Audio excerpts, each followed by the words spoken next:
first of all, thanks for joining.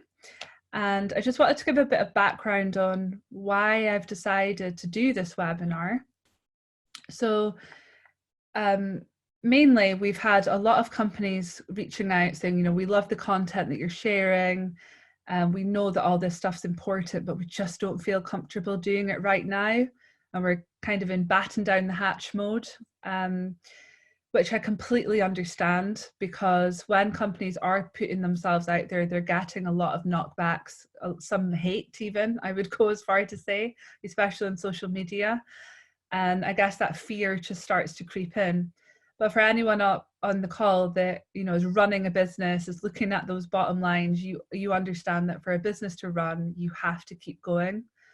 So I just wanted to talk about, I guess, the mindset in sales and why it's important, why we need to be quite self-aware, whether we're a business owner, a sales BD person, anyone that's involved with the sales process, and some things that we can, think about that may help us along the way. I had somebody reach out, completely different sector, not oil and gas, but they've been following me online. And they after about 5-10 minutes on the call, I realized that they had every opportunity literally sitting right in front of them. And the only thing holding them back was their mindset.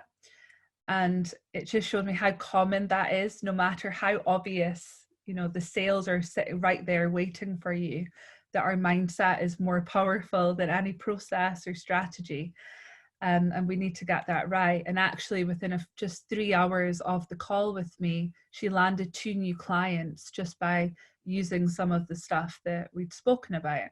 So I thought, well, that's someone random that I didn't even know at the time, but I'm getting the same questions constantly from our networks, and especially within oil and gas, where we're not only dealing with COVID-19, but also obviously a very obvious downturn and low oil price right now. So just wanted to, come online. I've called it a webinar, but it'd be great to have some live conversation after some of the content, because I think that's where people will get the most value. So I'll carry on from there. So for anyone on the call that doesn't already know me, my name's Sarah Downs, and I'm one of the co-founding directors of a company in Aberdeen called Doqaru. We're a business management consultancy working with predominantly energy and technology companies on their growth, and we work with the board level, looking at strategy, process, teams, and everything else that you need to be successful in that. But prior to working in oil and gas and in sales, which some of you might not know about me, is I was a trauma nurse, and I worked in trauma nursing for 5 years. And it's been amazing, especially in the challenging times like right now, what, I guess, strengths and skill sets from nursing I found I've had to pull on when it comes to sales. As we all know, sales can be a bit of a thankless task, which is very similar to nursing, in that it takes a lot out of you, and you can have a lot of, knockbacks and, not very much thanks for all the hard work that you're putting in. And many patients that I nursed, didn't want my help at that time. They didn't see why it was relevant, why they needed it. I was just someone there, nagging them and not necessarily adding value in their opinion. And I think in sales, if you're not solution selling, or you don't have a solution, it's obviously tough. But even sometimes when we do have a solution and we are trying to help, it can take a while for the client to see that. So it's about persistence, and just, remembering that people buy into people. So it's how you do it, not just what you're doing, that's important. So yeah, that's a little fact about me that some people might not already know, which I'll pull on, throughout some of the content. So mindset, what is it? And why is it important? So I think if we can think of anything that we do during the day, even getting out of bed in the morning, we may know why we need to get out of bed. We may know how to get out of bed, but why do we do it? It's your mind drives you to do every single thing you do. And I think in business, and predominantly sales, if your mindset isn't right, you know, business is going to suffer. And for the business owners on the call, you know, I feel for you guys, because it can be quite a lonely place, you know, driving a business forward, supporting others in your team, supporting your clients, and it all takes its toll on our mindset and our mental well-being. And for the salespeople on the call, those constant knockbacks, that constant fear of putting yourself out there, even if you know what you're selling is a solution, it can really take its toll. And at the moment, most of us are working at home, we're dealing with children, spouses, animals, you know, a lot of stuff that we're not used to having to balance during our work day, that's all of a sudden all thrown together into one. And we're expected to, you know, muddle through and be okay at the end of it, which obviously, without looking after ourselves and being aware of where we're at with our own personal mindset, is really difficult. So I just wanted to talk a little bit, first of all, about, I guess, self-awareness and how important that is in with everything, and obviously relating that back to sales. So something I often do when coaching junior salespeople is talk about how they feel when I'm asking them to do certain tasks. So for example, you have an unhappy client and you need to pick up the phone, or you need to do a prospecting call, or you're about to reach out to someone on LinkedIn and record a video. How do you feel in the moment right now? And there's some natural feelings there which are healthy. You know, there's a little bit of fear, a little bit of apprehension, maybe some excitement. Some people absolutely just dread it, especially those cold calling exercises, and just, you know, want to throw up. But I think as long as we can be self-aware and actually just step back every now and again and ask ourselves those questions, you know, how does this make me feel right now? And, you know, if you're a business owner, it could be having a difficult conversation with a member of staff. It could be having to tell a supplier right now that you can't pay them for another month. You know, there's so many challenges just now. So I think just taking that step back, asking the question and being okay with the answer, you know, give yourself that space to not be perfect and not be positive about everything. That is okay. That is normal. That is human. And I think just, you know, having those questions, and once you have the answer, look at, well, how can I turn this around? So if I'm feeling really scared to pick up that phone, you know, maybe it's well, what's the worst that could happen? You know, that they shout at me, maybe swear at me, tell me that they never want to see me again and slam it down. You know, is that really all about me? Or is it because I've caught them on a bad day at a bad time? Or maybe their 3-year-olds just come into the room on their last phone call, running around pretending to be a dinosaur, as mine often does. So I think it's just trying to be self-aware of why you're feeling what you're feeling and try and turn it around, and also be clear with yourself that someone else's reactions are not always a result of what you've said or done. You know, so, and especially right now where emotions are high and everybody is struggling. So that's really important. And I think it's good just to practice. And with practice becomes the awareness, because to start with, it's very difficult to know all the answers and to have the, I guess, those internal questions to turn them around. So we can maybe practice some of that a little bit later on.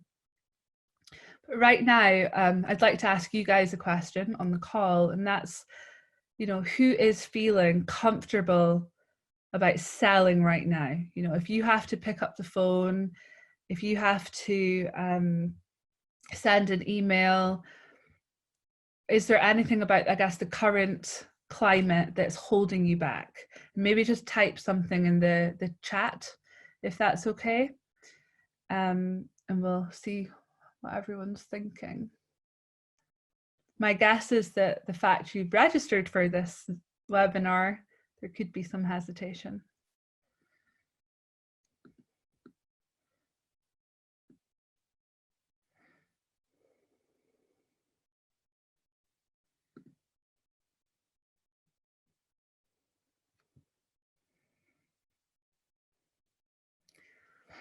Yeah, I've got some common ones coming through just now. So a fear of being seen to be ambulance chasing from one of the delegates. So absolutely. And we're going to talk about that a little bit on the next slide, about how to, I guess, challenge those fears that we have ourselves and look at how we see others selling as well. Let's give it a few minutes, see if anything else comes up.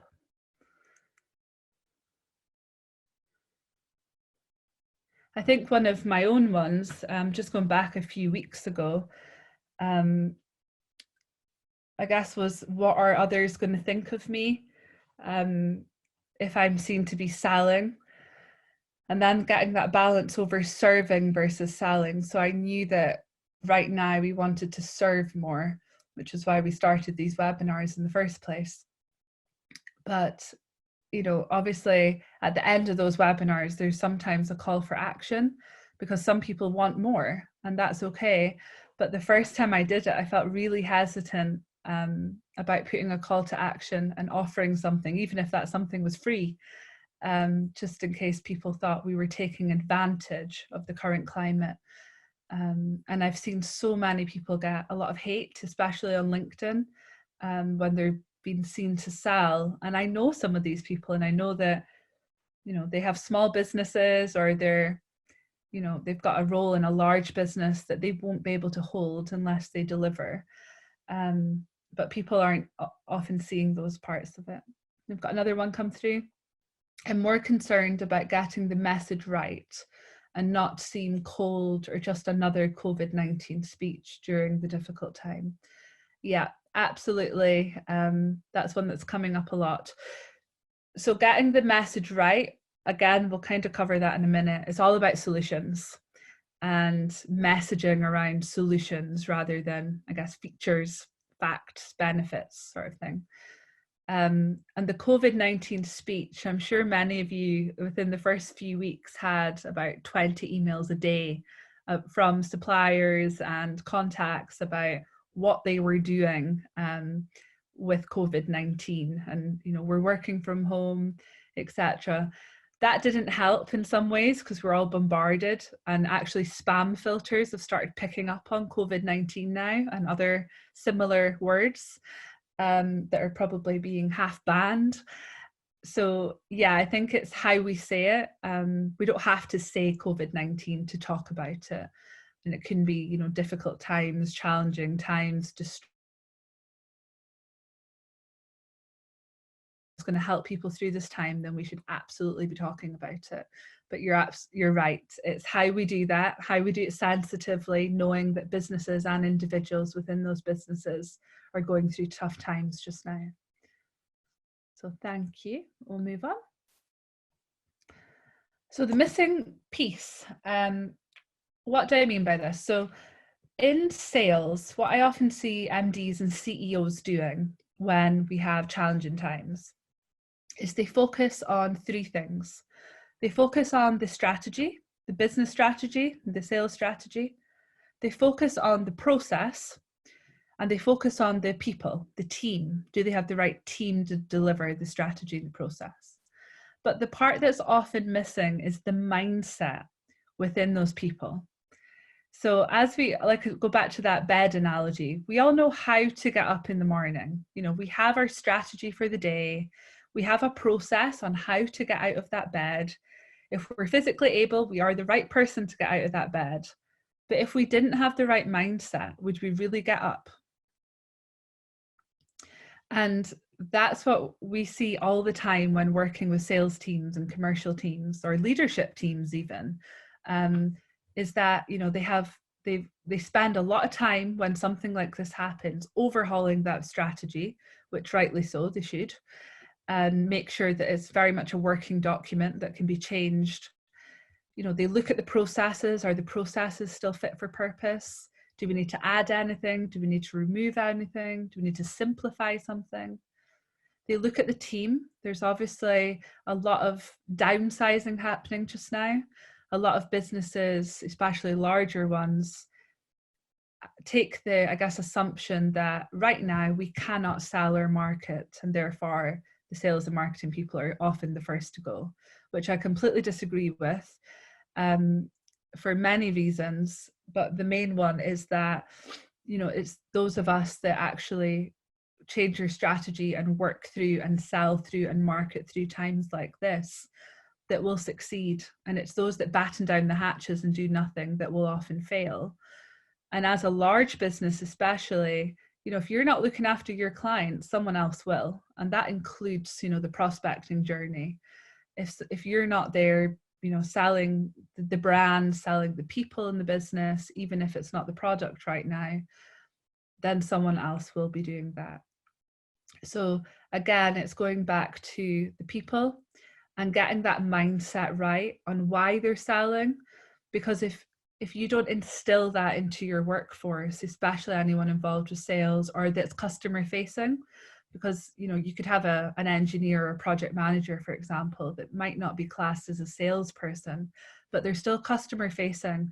They're still talking to those customers on a regular basis. And if they're not saying the right things and they don't have the right mindset, then that can have a knock-on effect, definitely.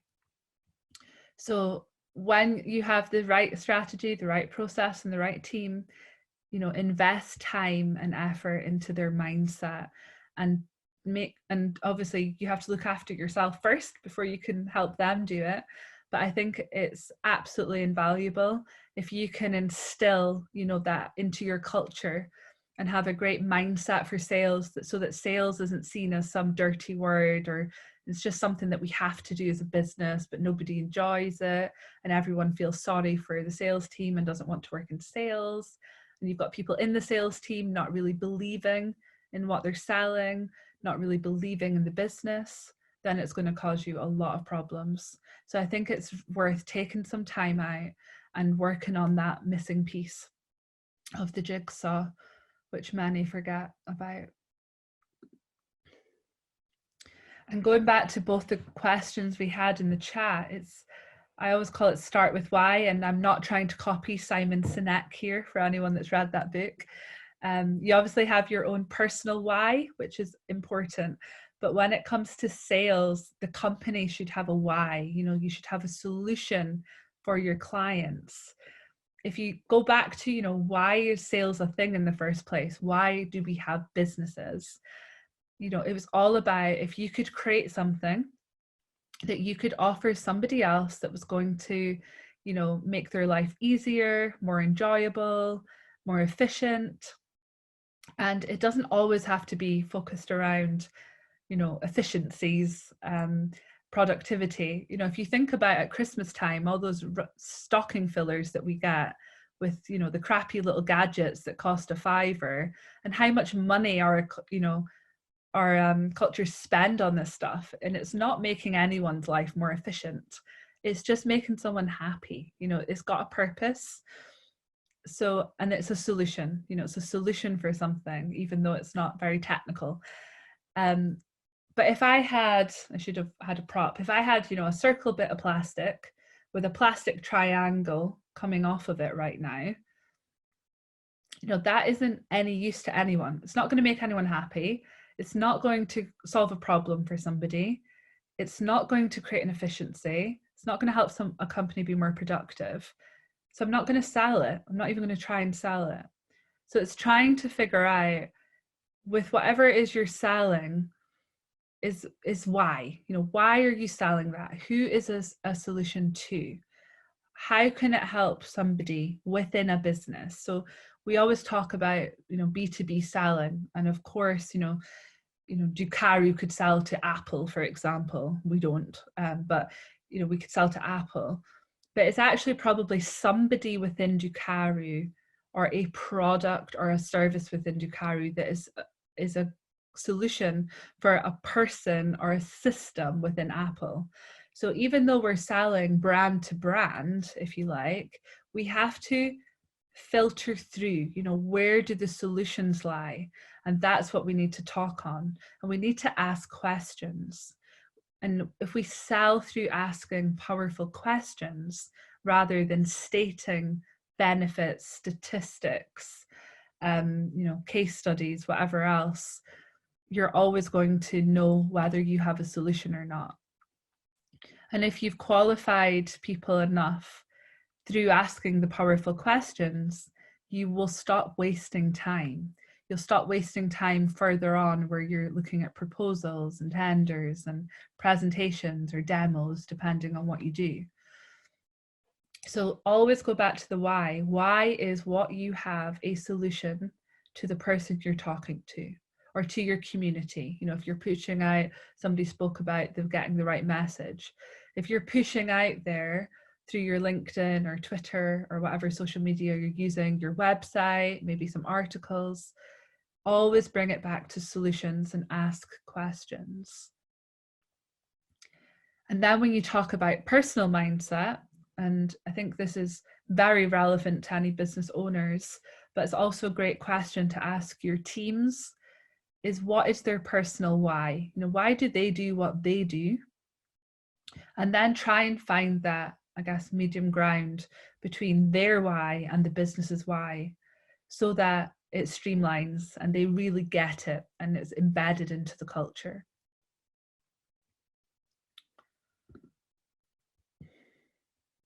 So something else I've spoken about a few times already is the constant knockbacks, the no's, the hate, the, I can't believe you're selling. It's not the right time, the right place. Again, I think it's so easy to focus on this, and that really will help instill that fear within you. If before you pick up the phone or before you send an email, you're almost picturing and envisaging the knockback. I personally, I was a trauma nurse, and coming into business, I personally think sales is probably one of the toughest jobs there is, and for very similar reasons. You're almost putting yourself out there for rejection on a daily basis, time after time after time. And it takes real, true resilience to be able to cope with that. And in some sales roles, like I've only ever worked in B2B, but if you look at the B2C space, guys selling in a car garage, for example, or people that are standing in the middle of the shopping malls selling windows and doors, Sky, the amount of knockbacks these guys get must be, I would love to know the number. It's a lot. And a lot of people are quite rude as well, especially in the B2C space. They don't feel the need to be professional and answer you in a courteous manner, do they? Walking through the shopping centre, they're getting it all the time. But in B2B, we are getting a lot of knockbacks right now, more so than we have before. Those of you on the call from the oil and gas space, which will be most of you, have come through this recently during the recent downturn. And hopefully what you learned during that downturn was when people say no, they mean it for that point in time. So you haven't got them on the right time, the right date, and they don't understand the solution yet. It doesn't mean you just have to give up, but it does mean that you have to work harder at showing them why you have a solution. But that's only if they're qualified. If you are selling to everybody without doing any qualification and you're getting the no's, you really need to figure out, you almost work backwards on why are they saying no. So I would highly suggest you make sure you qualify as you go, so that when the no comes, it's easier for you to see why it's there in the first place. And then if that needs some more questions, if it needs more content sent to them, maybe it's just the wrong timing. They might be saying no just now, however, get in touch with us in a few months' time. Respect that and get in touch in a few months' time. Don't just start, hammering them every day, because there will be a reason. And the more conversation and the more you build relationship and rapport with the individuals and the businesses you're wanting to work in, the easier that will be. So got another question for you at the moment. How many of you are finding that you're getting more knockbacks now than you were, go back to the start of the year a few months ago? Because for all the businesses I'm talking to that are feeling they get more knockbacks, I'm also speaking to businesses that are in a really positive place right now, and they've almost got two too many prospects coming into the pipeline, but they can't service the business right now.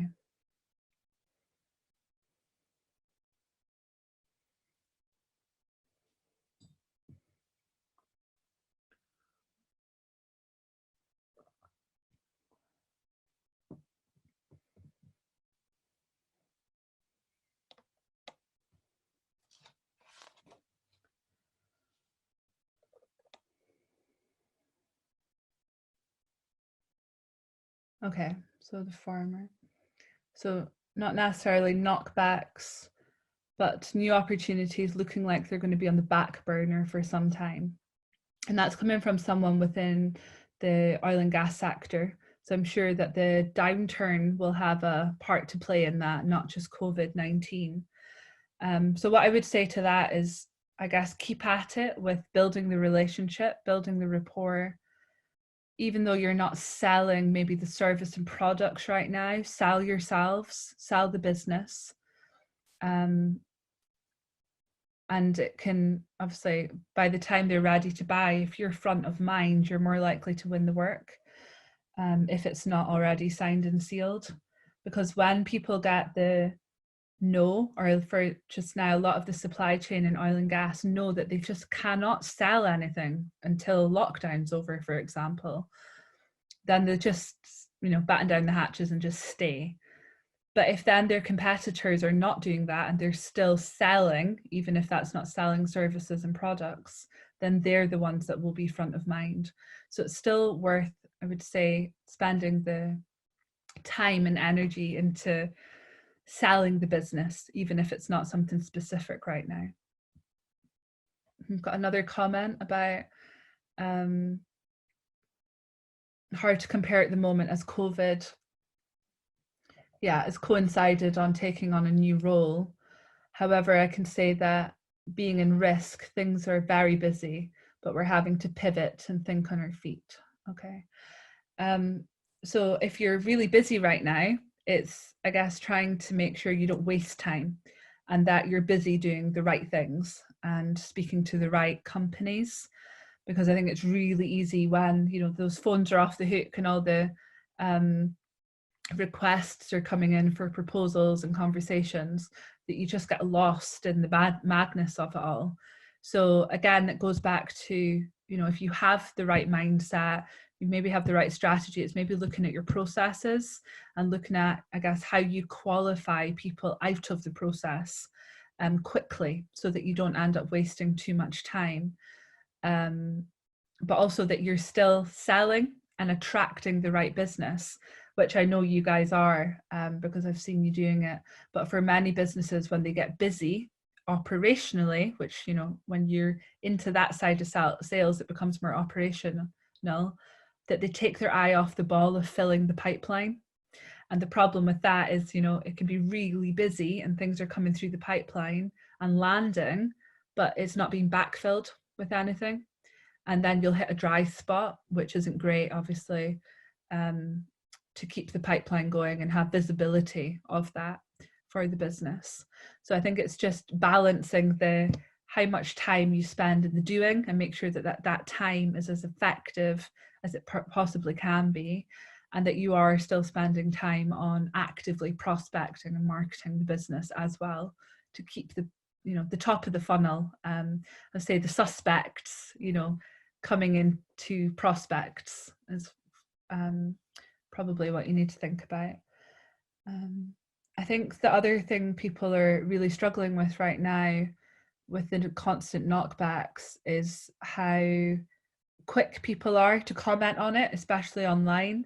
Whereas when things were, I guess, more normal, if normal is a thing, especially in oil and gas, that people would they might think, oh, I don't agree with them doing that, but they would just let you get on with it. Where just now I've had a number of businesses that have been attacked online, which is obviously a bit scary because you don't know who's going to see that, what your client's going to think if they read that. And that's given a lot of people quite a lot of hesitation about using social media platforms openly. We've been, anyone on the call that's been following us, we've probably sold more than ever during the last 5 weeks openly. We haven't been getting hate, but I think it's because we are delivering just as much as we're selling. We're doing, you know, webinars, we're putting out different content, we're adding value through our app. We're just trying to do things a bit differently to try and support as many people as we can in the community. We're a great believer in good karma, and hopefully if we put out good stuff will come back at some point, and the bank balance will just need to be a bit drier in the meantime. But yeah, I think it's all about the balance between selling and giving. And even if you can't, you know, give away free content, like coaching or training, etc.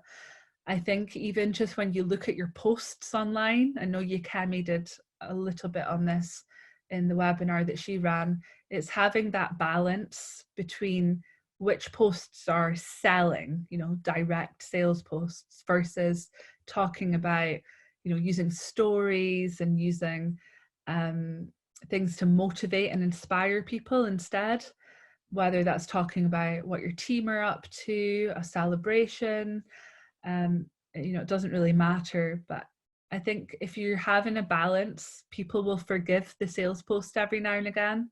But if you just are on there all the time, sales, sales, sales, sales, then I'm not surprised people are getting hate right now, because like I said before, emotions are running really high.